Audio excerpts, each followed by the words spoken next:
Hi everyone, मैं सभी divine souls का वेलकम करती हूँ मेरे इस यूट्यूब चैनल पर जिसका नाम है ट्विन फ्लेम डीवा। और अगर आप अभी नए सब्सक्राइबर हैं मेरे चैनल पर तो आपके लिए मैंने एक वीडियो का लिंक कमेंट सेक्शन में पिन किया हुआ है। अगर आप रियल ट्विन फ्लेम है तो वो वीडियो आपके लिए मैंडेटरी है। जैसा कि जब डिवाइन ने मुझे पहली बार बताया कि ये रिलेशनशिप में है और ये झूठ बोल रहा है, तब मैंने डिवाइन से एविडेंस मांगा था। और उसी एविडेंस को देने के लिए डिवाइन ने जिस रिलेशनशिप में ये था उस लड़की के फैमिली मेम्बर से रिलेशनशिप को डिस्क्लोज कराने के लिए एक इवेंट क्रिएट कर दिया था, जो कि सोशल मीडिया पर होता है। जो मैंने पहले भी शेयर किया है कि उसके फैमिली मेम्बर ने वहाँ पर कॉमेंट करा कि तुम्हारे कि कितनी अच्छी बात है तुम्हारी डिश और डेट, तब जाकर ये ट्विन फ्लेम वहाँ पर कन्फेस करता है। उसके बाद जब मैं रिसर्च करती हूँ तो मैं देखती हूँ कि ये 2015 से सिंगल शो कर रहा है, लेकिन 2015 अक्टूबर से एक्चुअली में रिलेशनशिप में है इस लड़की के साथ में। और ये चीज़ मुझे आई थिंक 2018 या 2019 में डिवाइन ने बताई।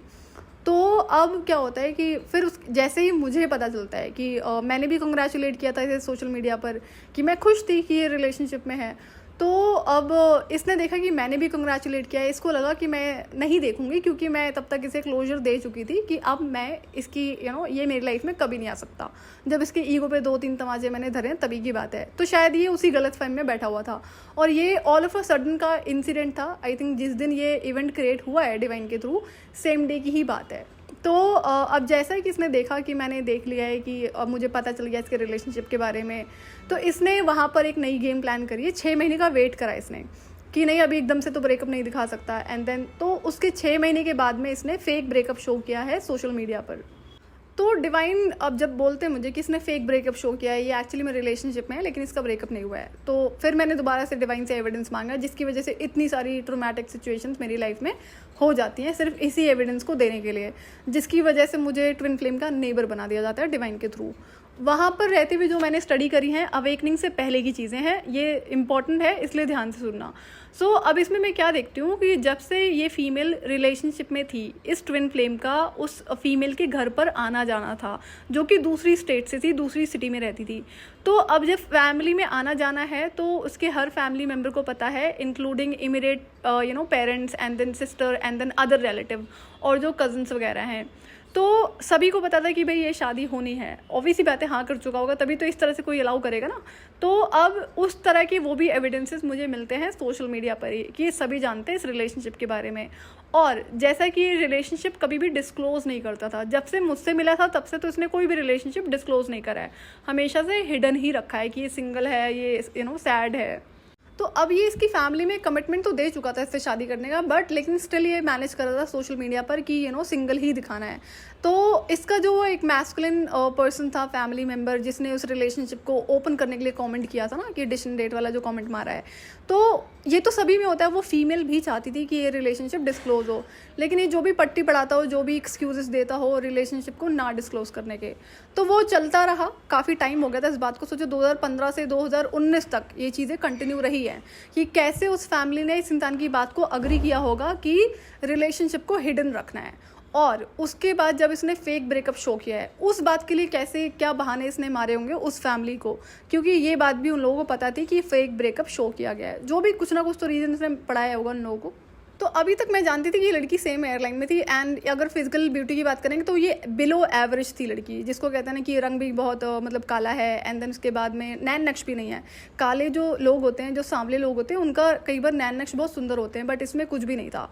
तो बिलो एवरेज जिसको कहते हैं, बट हाँ फाइनेंसेस थे, वेल्दी थे। और ये तो मेरे जब मैंने कमेंट करा है, बोला कि जब सेकंड ब्रेकअप हुआ है तभी मेरे मुंह से निकला था ना कि इस बार जब होगा ना रिलेशनशिप तो दुनिया को नजर आएगा कि इंसान फिजिकल ब्यूटी के पीछे तो था ही नहीं, जो चीज़ ये प्रिटेंड करता था, लेकिन ये एक्चुअली में पैसों के पीछे था। तो अब ब्रेकअप, जो फेक ब्रेकअप इसने शो किया था सोशल मीडिया पे, वो जेन्युइनली लोगों को ऐसा लगे कि ये वाकई फेक ब्रेकअप हुआ है। इसने ना उस लड़की को एक चीज़ और करने के लिए कही कि तुम कुछ ऐसा कमेंट करना मेरे प्रोफाइल पे, मतलब ट्विन फ्लेम के प्रोफाइल पे, कि लोगों को लगे कि हमारी एक्चुअल में लड़ाई हो रही है, अब हम एक दूसरे के दुश्मन हो चुके हैं। तो मुझे तो हर चीज़ पता होती है, कौन सी नौटंकी, कहाँ ड्रामा चल रहा है, किस चीज़ के लिए चल रहा है, तो वो बड़ा क्लियरली विजिबल था। हाँ, दूसरों को देखने में लगेगा कि ये एक्चुअल में लड़ रहे हैं, एक्चुअल में इनकी फाइट हो रही है, बट वो भी सोशल मीडिया पे, ठीक है। अच्छा, ये और चीज़ें करता था, ये दिखाता था कि वो लड़की उसको बड़ा पार्टीज करना पसंद है, मैं तो पार्टी पर्सन नहीं हूँ, मैं तो जिम लवर हूँ, मैं तो मेहनत करना पसंद करता हूँ। तुम्हें पार्टी करना पसंद है तो तुम करो पार्टी, इस तरह से करके उस लड़की की इमेज ये खराब तो क्या था, नौटंकी चल रही थी कि अगर ये ऐसे करेगा तो देखने वाले को एक्चुअल में लगेगा कि ये बेचारा सीधा है और वो लड़की गंदी है और उसके कैरेक्टर में भी दिक्कत है और ये एक्चुअल में ब्रेकअप हो चुका है। तो ये होता है ना जो माइंड गेम्स का ही पार्ट है, तो ये जैसे भी उसने उसको पढ़ाया होगा। तो अब क्या होता है, एक लड़की जो इतने टाइम से रिलेशनशिप में है, फीमेल में इंट्यूशन होती है, थोड़ी बहुत भी मेच्योरिटी होगी तो वो रिकग्नाइज कर लेगी। तो ये चीज़ मैंने इस चीज़ को देखा है कि ये लड़की इसको अब तक समझ चुकी थी कि ये किस तरह का इंसान है। इतना उसको समझ में आया कि कुछ और भी प्लान कर रहा है, बट स्टिल उसको ये था कि उसकी पूरी फैमिली में पता था कि इसके साथ में रिलेशनशिप में है, कई सालों से रिलेशनशिप में है, तो वो भी एक तरह से इंसल्टिंग हो जाता है। तो शादी तो करनी थी, तो ये वाला भी सीन था। तो अब ये जो ट्विन फ्लेम इसको बोलता था करने के लिए, ये एग्जैक्टली वही करती थी सोशल मीडिया पे कि प्रिटेंड करना कि तो अकेले घूमने जा रही है, अकेले पिक्चर्स डाल रही है, बट इसके साथ में गई हुई होती थी। वो सारा एविएशन से निकल आता था डेटा, तब की बता रही हूँ मैं। तो सब कुछ चेक करने के बाद में ये मैं आपको इन्फॉर्मेशन दे रही हूँ। अब उसके बाद में क्या होता है, तो मैं लड़की के ना पहनावे से, जो उसका रंग ढंग होता है लाइफ को जीने का, और जो कपड़ों का स्टाइल है, प्लस में जिस तरह से भी वो रहती है, वो देखा था मैंने, सारा प्रोफाइल स्टडी किया था, कोई चेंजेस नहीं थे। लेकिन जिस वक्त मैं इसके एरिया में शिफ्ट करती हूँ, हम इमीडिएट नेबर बन जाते हैं, आमने सामने घर था, तो ऑब्वियसली बात है ये तो एकदम गिद्ध की तरह नज़रें मुझ पर गड़ाया हुआ था, इसने लोग लगा दिए थे स्पाई करने के लिए। तो ये अब होता क्या है ना कि मैं अपने घर में एकदम रिलैक्स रहती हूँ, एकदम फ्री, जिसको कहते हैं ना कि भाई कोई टेंशन नहीं। अब घर में भी इंसान बंधा थोड़ा ना रहेगा।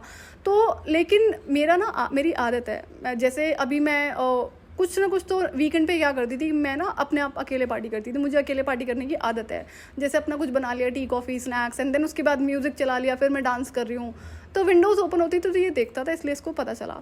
तो और उसके बाद में ये क्या करता था, जैसे कि रोज़ रोज़ ये नोटिस करता था मैं ऑफिस जा रही हूँ, तो जो मेरे पहनने का ढंग है कपड़ों के ना, मेरा एक यूनिक क्लोथिंग स्टाइल है जो बाकी लोगों में आपको देखने को नहीं मिलेगा। और उसके बाद मैंने जो हेयर कलर करे हुए हैं, हाईलाइटिंग करी हुई है, तो मैंने देखा ऑल ऑफ अ सडन ना उस लड़की में ये वो चेंजेस करवाने लगा। मैं देख रही थी, ऑब्वियस सी बात है, मुझे स्टडी करना था कि ऐसी कौन सी पट्टी इसने पढ़ाई है कि लड़की इस बात के लिए अग्री कर जाती है फेक ब्रेकअप को शो करने के लिए। तो मुझसे डिवाइन ने कहा था करो जो भी स्टडीज़ करनी है, तो मेरा तो ये कंसर्न था, तो मैं ऑब्वियस सी बात है ध्यान रखी हुई थी उसके प्रोफाइल पे। तो मैं देखती हूँ इस लड़की का ना एकदम रंग ढंग अब मेरी तरह होने लगा है, कि मैंने कहा इसको क्या हुआ। तो बट अभी तक की जो स्टडी थी अवेकनिंग से पहले की, कि ये ट्विन फ्लेम उसमें चेंजेस कर रहा था, कि मुझसे कम्पीट कर रहा था कि इसके जैसे देखो, मैं तो फिजिकल ब्यूटी हूँ, उसमें तो कोई डाउट ही नहीं है। तो उसको मेरी तरह के कपड़ों को एडवाइस करना और मेरी तरह का हेयर स्टाइल, मेरी तरह का हेयर कलर सब एकदम कॉपी होने लगा था। तो अभी यहाँ पर इतना तो मुझे समझ में आया कि इस लड़की को ना मेरे बारे में कोई इन्फॉर्मेशन नहीं है, और ये कंफर्म था कि कोई इन्फॉर्मेशन नहीं थी, लेकिन ये जैसा कि कम्पीट कर रहा था फिजिकल ब्यूटी में कि उसको मेरी तरह बनाएगा तो वो चीज़ मैंने देखी, अभी तक यही समझ में आया। लेकिन अवेकनिंग के बाद में जो होता है वो बहुत फ़नी हो गया, मतलब बहुत फ़नी हो गया। तो यहाँ तक की इन्फॉर्मेशन है, एंड बहुत बड़ा कंसर्न हो जाता है इस बात को समझना कि अगर देखो 3-4 साल से अगर एक लड़का रिलेशनशिप में है, पूरी फैमिली को पता है, उसके बावजूद भी आप ऐसी गंदी टर्म्स एंड कंडीशंस के लिए कैसे अग्री कर सकते हो ना। तो यहाँ पर जो बाद में इन्फॉर्मेशन निकलती है कि ट्विन फ्लेम की फैमिली और उस लड़की की फैमिली में कोई डिफरेंसेस नहीं थे, ये दोनों एक ही कैटेगरी के लोग थे। लड़की भी ट्विन फ्लेम की ही जैसी थी कि एक जगह पर होते हुए दूसरे रिलेशनशिप में रहना, और जो भी गंदी आदतें इसकी थी, बाकी लोगों से फ्लर्ट करना, तो एग्जैक्ट कॉपी जिसको कहते हैं ना, मैच जिसको कहते हैं, वो इसमें था। लेकिन अवेकनिंग के बाद में ना कुछ और बढ़िया हो जाता है, बहुत मस्त हो जाता है जो सुन के आपको हंसी आएगी। तो वो मैं आपसे अपकमिंग वीडियो में शेयर करती हूँ। तो अभी मैं इसको क्यों शेयर कर रही हूँ, मैंने अक्सर देखा है ना कि जो ट्विन फ्लेम्स हैं, जो डिवाइन फेमिनिन्स हैं, उनका ना कार्मिक्स पर बड़ा ध्यान रहता है, कार्मिक ये कार्मिक वो, बड़े उसको ऊट पटांग चीज़ें बोलना। अभी यहाँ से ना आपको ये चीज़ें क्लियर होना शुरू हो जाएंगी कि क्या क्लैरिटी आपके माइंड में होनी चाहिए कार्मिक फेमिनाइन को लेकर। सो आज के लिए इतना ही, मैं आपसे फिर मिलूंगी नेक्स्ट वीडियो में। टिल देन अब अपना ध्यान रखिए और डिवाइन से कनेक्टेड रहिए।